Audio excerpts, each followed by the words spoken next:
ESG is everywhere. Momentum is in place. What are your priorities then, as far as your role is concerned?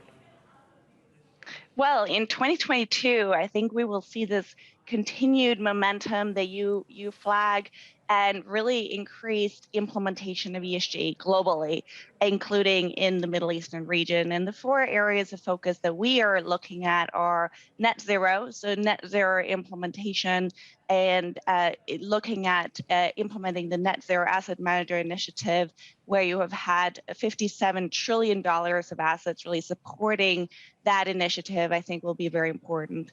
Secondly, what we are seeing is an increased focus on transparency. So what does actually ESG profiling of funds look like? What is ESG in my portfolio? I think will continue to be a very significant theme in 2022.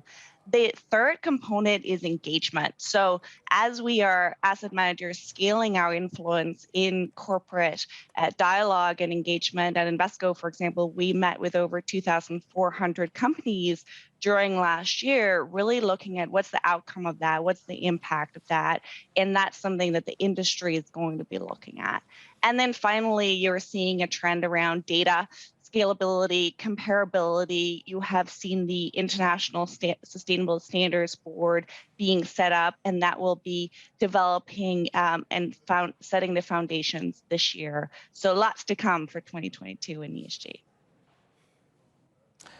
In terms of the returns that investors can expect in the ESG space, obviously challenged by what we're seeing in the oil performance and the fossil fuel performance at the moment, where, in your opinion and the data that you've got, are we going to see the best returns in ESG? Where do I want to be most exposed?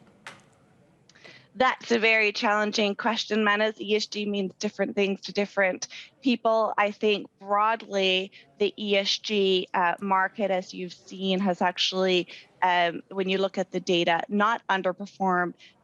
Some has outperformed. And when you just look at, for example, an S&P 500 ETF versus a S&P 500 ESG ETF, the ESG ETF has done better consistently. So I would say we will continue to see that in 2022. But one specific area of focus obviously is carbon following COP26. And you've seen, for example, the carbon pricing, the EU ETS going above 80 for the first time. And I think you will potentially in 2022 see that going above 100. So that whole thematic theme around climate could continue to be an interesting area of focus. We've seen a proliferation of ESG products, Catherine. I mean, that's a long, long list, and it seems to have no end. You know, green ESG derivatives, ESG CLOs, ESG repos. Then you've got all the stuff around sustainability-focused bonds. Do these products really help reduce the risks, or some of the risks at least, that are tied to ESGs, or do they just kind of cloud maybe some of the risk? Well, I think it's very important as investors to be focused on analysis. And so, for example, in sustainability-linked bonds, we wouldn't just take whatever an issuer is bringing to the market and say, you know, okay, that's just fine. We would do our own analysis on that. We would give our own scoring system on alignment to sustainability and have a view accordingly. So definitely, you know, ESG is not equal. I think this kind of concept of standards, regulation is going to continue to grow as you are seeing, you know, more of these new market structures coming to market as well.